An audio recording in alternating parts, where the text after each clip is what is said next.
everyone. Uh, it is a blessing to be in the presence of the Lord. Um, it is 4:19 a.m. Um, and I love getting up in the mornings and spending my time with the Lord. But I just felt led to have a lesson this morning. This morning our lesson is coming from Genesis chapter 35, key verses 7 and 14. And also we may do a little bit of Genesis chapter 28. I was thinking about a message that I brought once. And it's basically talking about salvation and the processes that we go through with salvation. Um, we talk about Jesus, and we read his stories, and we tell the testimonies, but sometimes you really don't know what to do next, and sometimes we don't really know what we're doing wrong in our process of salvation. So that's what I want to talk about this morning. And the story is about Jacob and Esau, who was brothers, twin brothers. So let us pray before we actually go into the story. Dear gracious Father, I just come this morning, Lord, and all who may be watching this morning, Lord, we pray. We pray, Lord, for them, oh God, and Lord, just touch their ears and hearts, oh God, and God, just touch me that no flesh would dwell in your sight, oh God, but Holy Spirit, you are welcome in to have your way this morning. And we just thank you for spending time with us this morning. And we just pray over this lesson, oh God, that you would have it to go in the way you would have it to go. In Jesus' name we pray. Amen. Okay, let's read. I'm gonna read a little bit. And as I read, then I'll know which way we're gonna go this morning. So let's start with Genesis chapter 28. And it reads, And Isaac called Jacob, and blessed him, and charged him, and said unto him, Thou shalt not take a wife of the daughters of Canaan. Arise, go to Padam Aram, to the house of Bethel, thy mother's father, and take thee a wife from thence of the daughters of Laban, thy mother's brother. And God Almighty bless thee, and make thee fruitful, and multiply thee, that thou mayest be a multiplied people. And give thee blessings of Abraham to thee, and to thy seed with thee, that thou mayest inherit the land wherein thou art a stranger, which God gave unto Abraham. And before this happened, like I said, Jacob and Esau were brothers. They were twin brothers. Their mother had a hard birth with them.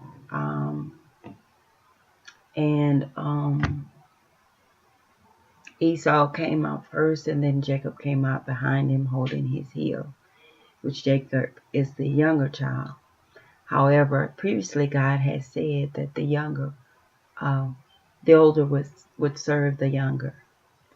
And nobody wants to hear that. But that's how God planned it. And even in previous chapters and earlier families, that's how he planned it. So how many of us know that whatever God speaks, it is so. And so that's exactly what happened. And then the kids grew older. And Jacob, Esau sold his birthright to Jacob for a stew. And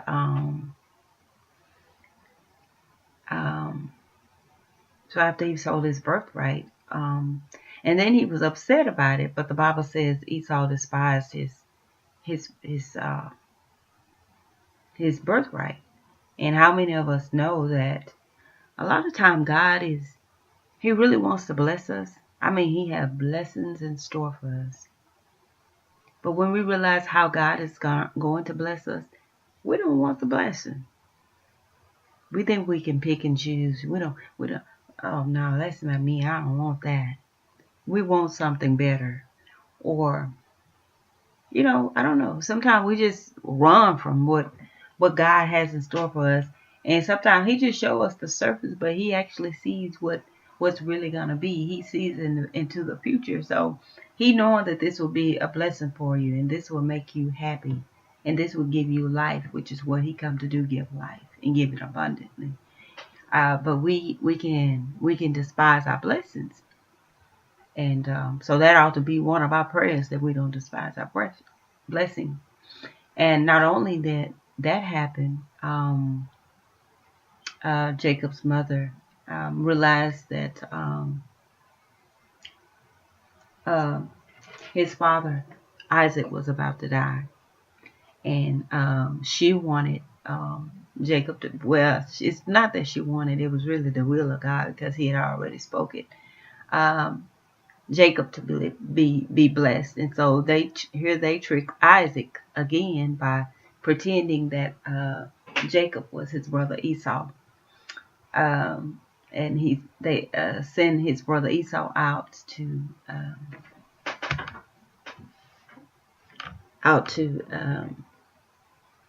get some things to bless his father with. And while he was gone, his mother put a fur coat on Jacob's arm, because Esau was very, very hairy.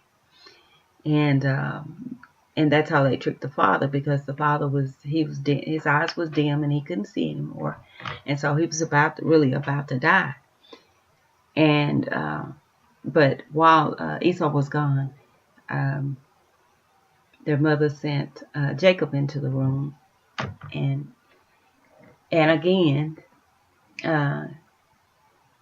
Isaac ended up blessing Jacob instead of Esau. So now Esau hated his brothers when he found out what happened.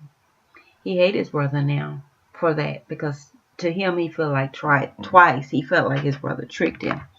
But actually he gave away his first blessing. He gave away his birthright.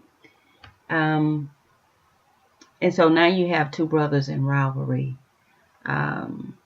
Esau is, after wanting to kill his brother Jacob for stealing his blessing, which, just as God said, the older would serve the younger. Now, as much as Jacob has done with all the trickery and what he's been through, God still promised. He promised to bless Jacob. Jacob was blessed, and whatever God blesses, no one could curse. It doesn't matter if the whole world is against you. God said that if the whole world is against you, he's more. God is always more. And if he set out to bless you, no man can curse you. You are blessed. And that's the state Jacob was in. He was blessed. And so the first thing the Bible said, God told Jacob, that's where we're going to go to.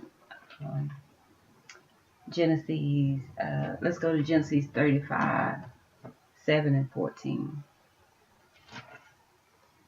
Genesis 35, 7 and 14.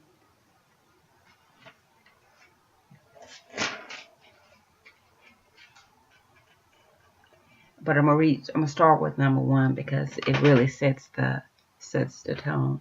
It said, and God said unto Jacob, arise, go up to Bethel, and dwell there, and make there an altar unto God, that appeared unto thee when thou fleddest from the face of Esau thy brother. Bethel is the place where God was going to meet Jacob. Many times when we get saved and we accept Christ into our heart, and that's all we know, and we know we're supposed to go to church, and we know we're supposed to be taught, but there's also some requirements of us. We have to have that time with the Lord, where he can minister to us. There's things that haven't been right in our life, and He wants us to be a blessing instead of a cursing. So there's some things He have to correct in our life, like even with Jacob and all his trickery with his brother. Jacob had some issues in his life, but God could see where Jacob would end up, that He would end up blessing Jacob, and that Jacob would eventually get it right. But the first thing He told him was go to a place where He called him to with Himself, a place with God, at Bethel. And Jacob, he went to that place, and he spent the night there. And he found a stone, and he put that stone under his head for a pillow. And he slept on that stone, which is where God had given him a dream. And the dream had to do a lot with his future. But what I saw in that dream also, I saw salvation. So I'm going to explain to you and what I mean by that. Many times we get saved and we don't know what to do next. But the first thing we should do after receiving Christ is we need to make a place of an altar, a place where we can go and we can meet God and we can pray to Him. It reminds me of when I got saved, and I didn't know it about better, and I'm sure some of you can attest to this as well. Okay, when you get saved, it's like a process. Everything don't change overnight. You know, you don't stop doing all the things that you were doing wrong overnight. It kind of comes in process. So like you got saved and you know you got saved and you go into church, but some of the sins they used to do, they're still there. And you still have an urge to do them, and sometimes you may do them. And then we feel, because we've accepted Christ and Christ is in our heart, and we feel guilty, although we don't know. We don't have to feel guilty. All we have to do is go to Christ and tell Him, confess our sins before Him. And He is faithful and just to forgive us. So what we would do, we would go to Him and we would pray, Lord, please forgive us of our sin. And we would just go through this repeated prayer. And we'll mess up again. We'll do something else. And we'll go to Him, Lord, forgive us of our sin. It's just like a broken record. Just going to Him. When we pray, that's what we're saying. Knowing we done sin. So we're just going to Him, Lord, forgive us of our sin. A repeated process. Because we've carried guilt from still dealing with the old man. It's not that we're not saved and we hadn't accepted Christ into our heart, but we're still dealing with the flesh fight. And so we got to keep going to Jesus and asking Him to forgive us of our sin. When really, all we need to do is make that place with God. Find that place with God. And go to Him and really talk to Him. You know, He know about the sins. And He said He'll cast our sins into the sea of forgiveness. And I'm a witness that He'll do that. He'll do that when man won't do that for you. God will do that for you. He will cast your sins into the sea of forgiveness. But you have to be specific about that. If you have a problem with your flesh, and as a single person, you're always you're sleeping around. You got people who call you, and you're always sleeping around, and you knowing it's not proper. It's not the will of God for you to sleep around.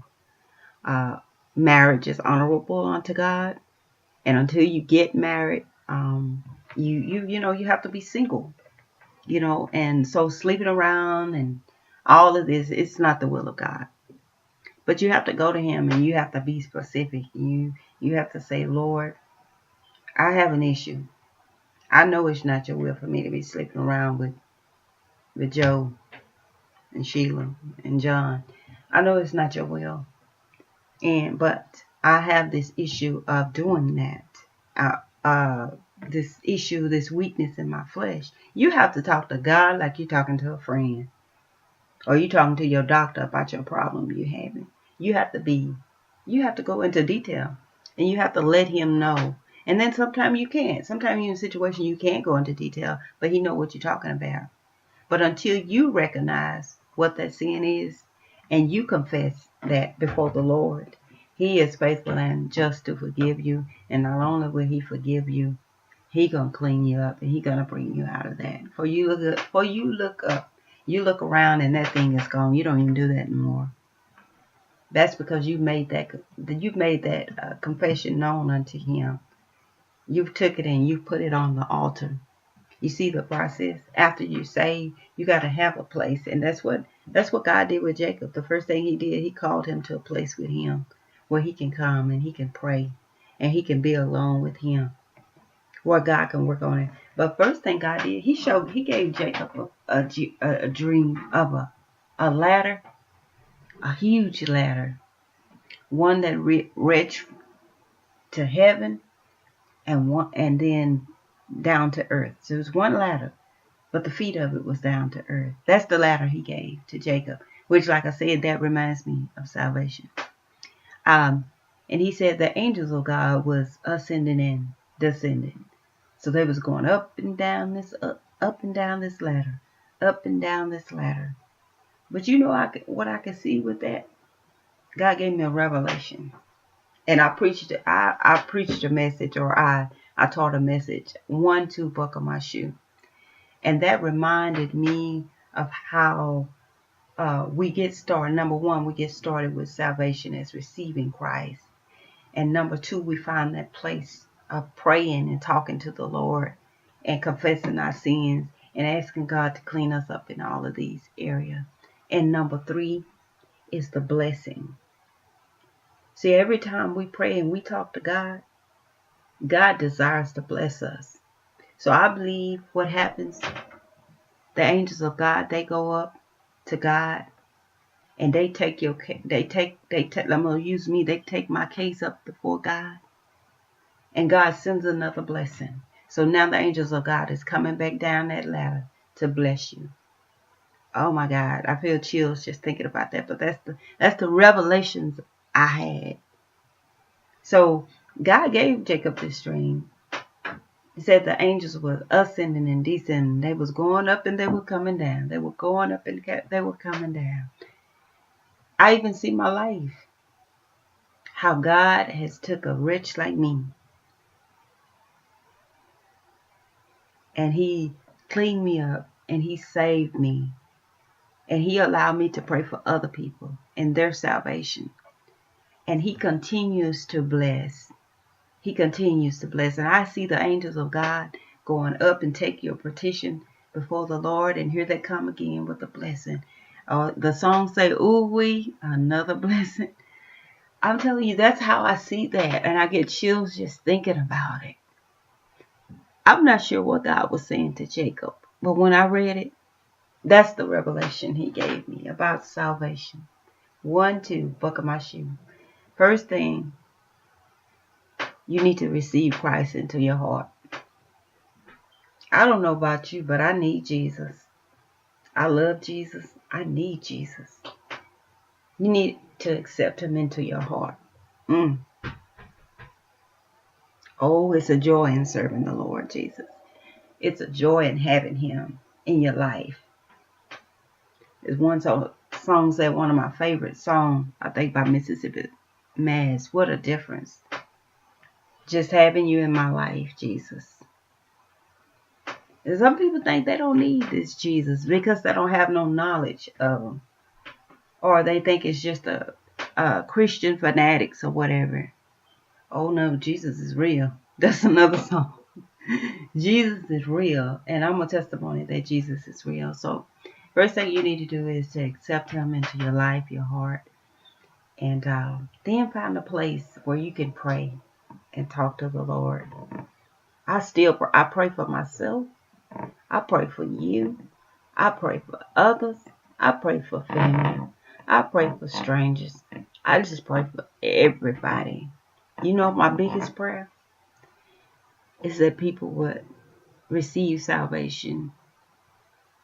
That is my prayer. That is my heart's prayer.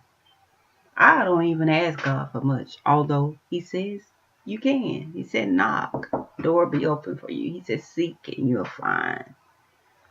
And it's one more, and I'll think of it in a minute. Ask, and it'll be given unto you. Thank you, Holy Ghost. He said, ask, and it'll be given unto you. And just continue to stay in His Word, and God will give you revelations too. But that is the revelation that He gave me, and I wanted to share it with you. I know there's more on here, but I just wanted to touch base. I'm kind of glance through here and make sure I'm not missing anything. We talked about the altar. That's Jacob's altar. That was the rock, a place of sacrifice, a place for slaughter. You have to, I know we get distracted by TV, social media, all this stuff that's going on right now. We get distracted by it, but you have to sacrifice something just to spend that time with the Lord. I told you it was 4:19. I'm up this morning because I feel led. I feel like I need to get this out to you. Somebody need to know. It may not be everybody. This may not be a worldwide ministry. That's okay. But if you stumbled up on this video and you clicked on it, it's for you. And God wants to bless you. And don't take that lightly. Because don't take it light, believe. But God wants to bless you. The Bible says to present your body as a living sacrifice. Ephesians, this says Ephesians chapter 6. It talks about putting on the whole armor of God. Let's see what St. John 3:22. I got several scriptures down here. St. John 3:22 and John 14:13. I believe that's talking about praying. But let's see. I hadn't been to these scriptures in a minute. But all of this give you access to God. Jesus give you access to God. So you can't just walk up to God because God is a holy God with sin in your life. And usually, they used to back in the day, they would go and get pigeons and doves and all these things and sacrifice before the Lord. We don't have to do that anymore. You know why? Because Christ Jesus laid down His life, His own life. He was our ultimate sacrifice for our sins. Now all we have to do is go to Christ. Go to Jesus. Call on the name of Jesus. Lord Jesus, I need you.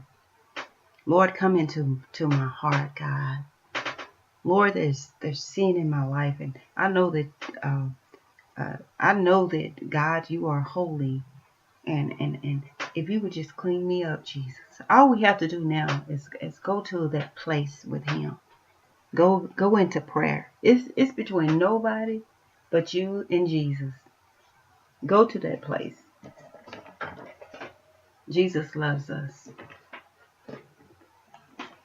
St. John 3:16. I'm trying to see. I had a couple of scriptures down, but I hadn't been to them in a moment. But I did want to read. St. John 3. What did I say? 14. St. John 3:22. Let's see what the 22 says. It says, after these things came Jesus and His disciples into the land of Judea, and there He tarried with them and baptized them. And I probably put that there because we're talking about spending time with Jesus. You spend time with Jesus, He's gonna dwell with you. It's one thing I know about my life. I don't understand. Some stuff that happens in my life, I never understand it. But there's one thing I understand it. Jesus, He said, I'll never leave you nor forsake you. He said, I'll be with you even to the end of the world. I might not see it, and I'm getting chills again. I might not see a lot of things, but that just that little mustard seed faith, I do believe I do believe that he is with me. Nobody else don't have to believe that. But I believe he's with me. And if I believe he's with me, he with me. I know he with me. As a witness, I can give you many, many testimonies of how God has been with me. Buckle my shoe. We're ready for takeoff. St. John 14 and 13. Let's see what that scripture says. I have a lot of scriptures down here. Scripture references. 14 and 13 says, "And whatsoever ye shall ask in my name, that will I do, that the Father may be glorified in the Son." And just as I said earlier, there is no way that you can get up, go to God, walk up to God without going through his Son, Jesus. So if you have not accepted Jesus today into your heart, please accept him. Please accept him. And let's see. Then I have other scriptures just in case you want to look up. Isaiah 52 and 7, Acts 12:8, John 10:9, and Ephesians 2:18. And this is talking about you having access through Jesus Christ. Jesus is our access to God. I know this is in Ephesians. You'll have to have your feet shod with the preparation of the gospel of peace, John 1:28. And that would be the gospel. Jesus is the gospel. To know that he came to this earth in the form of man, as a baby through Mary, through the Holy Ghost, walked on this earth, clean on up and to the time he was 30 till his ministry, and then laid down his life. He laid it down. They didn't take his life. He laid it down. Because he was King of Kings and Lord of Lords, and he could have done anything to avoid all of this. But he did not. He did not. He went through it for you and I, the ultimate sacrifice.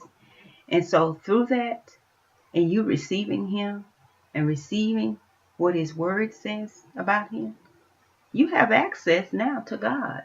Now you have access to God through Jesus Christ. And so those scriptures I just read you, they will give you more insight on that. And I also wrote about the stone. I said the stone is as a memorial, a reminder.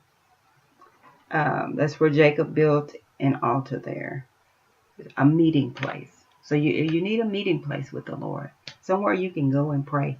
I love praying in my bathroom, so I'll pray anywhere now, but I love praying. My bathroom is really small, and I got a little mat, and I just take it in there, and it's just me and the Lord. Oh my God, I feel chills again. But yes, and he poured a drink offering upon the place. So it's like anointing the place where, that's why I say I feel chills. Anointing the place where he go and he pray and spend his time with the Lord. That's our place. You ever had somebody that you love and you like going to a certain place with them, and all they have to do is mention that place, and you get your heart go pitter patter.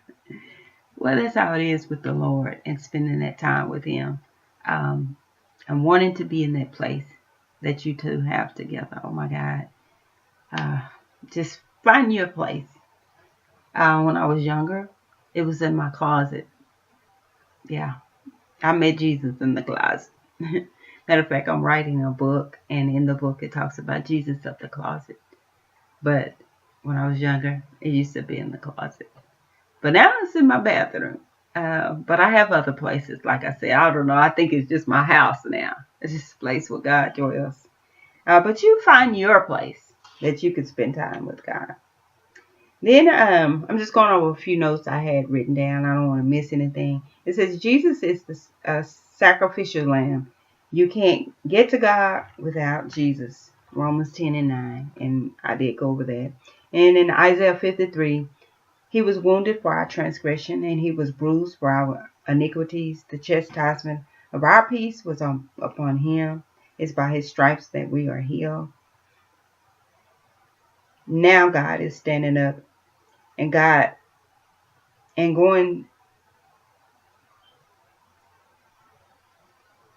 Oh, Jesus is with God, and you. Okay, I'm not real sure. Whatever. Okay, yeah, I think I do. Yeah, now Jesus is with God, so you have access to the throne of grace. So all you have to do now is go to Jesus, or you can go directly. Really, once you've accepted Christ, you can go directly to God in prayer, and He hears you. Okay. And for some reason I got Hebrews 1:14, and it says the angel of God are sent. There you go. The angel of God are sent to minister to the heir of salvation. And see the angels now? They're going up and down that ladder. That's because they're sent to minister to you. Those that receive Christ, we all need ministering to. Sometimes we just don't know. But Christ is there to minister to. And that's what Hebrews 1:14 says. I mean, this lesson is really giving me chills, but that's the revelation God gave me. The angels of God are sent to minister to the heirs of salvation. You are an heir of salvation.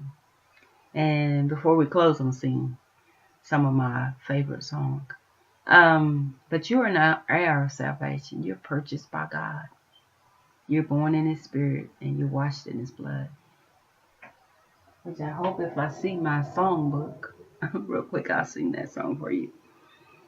And then it says the angels are listening.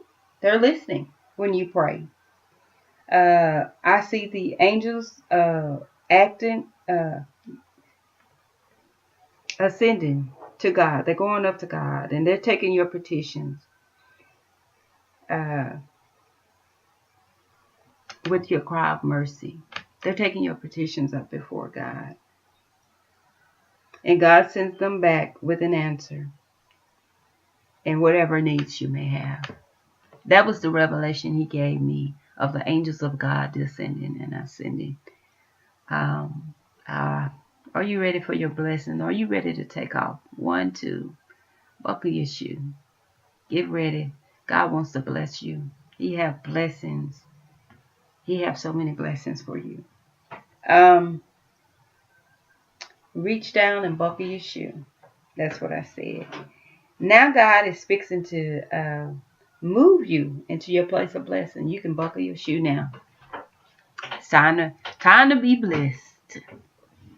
Once you get that down, praying, casting your cares, God cleaning you up, now He's ready to bless you. So buckle up your shoe. Instead of all the mess you used to be in, He's ready to bless you.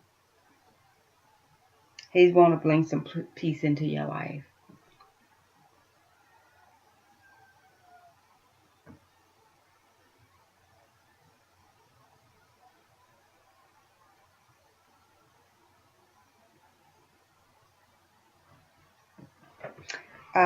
In here I started talking about in the book of Acts.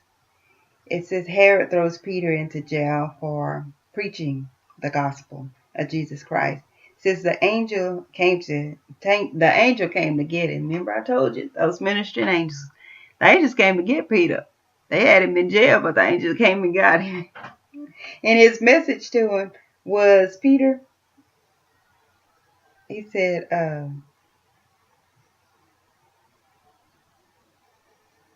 he told him to stand up. He said, he said, take off your sandal. He said, because the place where you're standing is holy ground.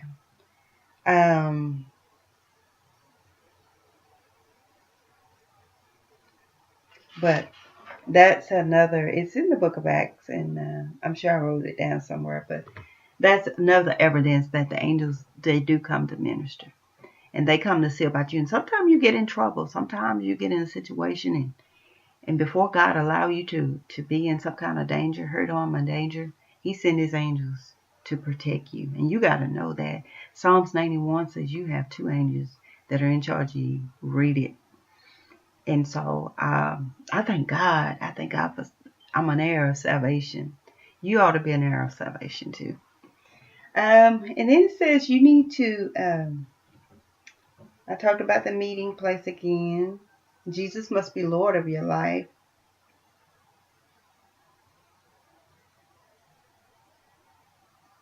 And again, ending, God is wanting to move you from all the mess you're in to a blessed place. Amen. And I'm going to step right over here and see if I can get my song book. And there's a song I want to sing.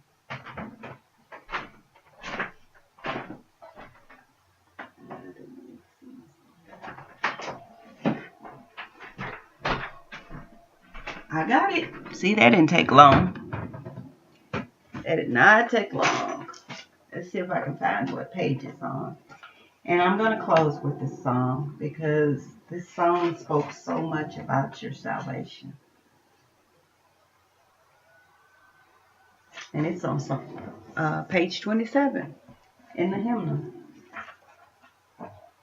So I am going to sing it for you, and then we're going to pray and close out, okay? Prop my feet up here so I can rest this song book where I can see. And I literally want to go through all the segments because all of it is so important. And the name of the song is Blessed Assurance. You have that blessed assurance. And it says, Blessed assurance, Jesus is mine. Oh, what a foretaste of glory divine. I'm an heir of salvation. I'm purchased by God. I'm born of His Spirit. I'm washed in His blood. This is my story. Yes, this is my song. Praising my Savior. This is what I do all the day long. Number 2, perfect submission, perfect delight, visions of rapture now burst on the sight. Angels descending, bring from above echoes of mercy, whispers of God's love. This is my story. This is my song, praising the Savior, oh, my day long. Last segment, perfect submission, all is at rest. I am my Savior. We're happy and blessed, watching and waiting. Look above, filled with His goodness, lost in His love. This is my story. This is my song, praising my Savior all the day long. This is my story. This is my song, praising Jesus all day long. Dear gracious Father, we just come, oh God, Lord, and we just pray if there's anyone out there that don't know you as Lord and Savior Jesus Christ. We just pray, Lord, that they would come to know you. God, we know that it's not your will that any should perish, but that all should come to repentance. God, you've told us how to find that place of repentance, to build you an altar, oh God, and to cast our cares on you, for you care for us, oh God. You've shared with us today, Lord, how you want to bless us, God, and that when we are blessed, and no man can curse us, oh God. You've shared with us, oh God, that you're ready. You're ready for all who is willing. You are ready. So God, give us the willpower to buckle our shoes and prepare to take off with you. God, we thank you for salvation, and we thank you for blessing us. And until we meet again, God bless each and every one. Amen and amen. So I thank you for spending time with me today. Again, my name is Carla Barron, and if you would like to write, I have a P.O. Box. It's P.O. Box 205, Athens, Texas 75751. And again, my name is Carla Barron, and I call this ministry Church Time Ministry because, it's nothing like some good church. And so you be blessed, and thank you for joining me today. Amen. God bless you.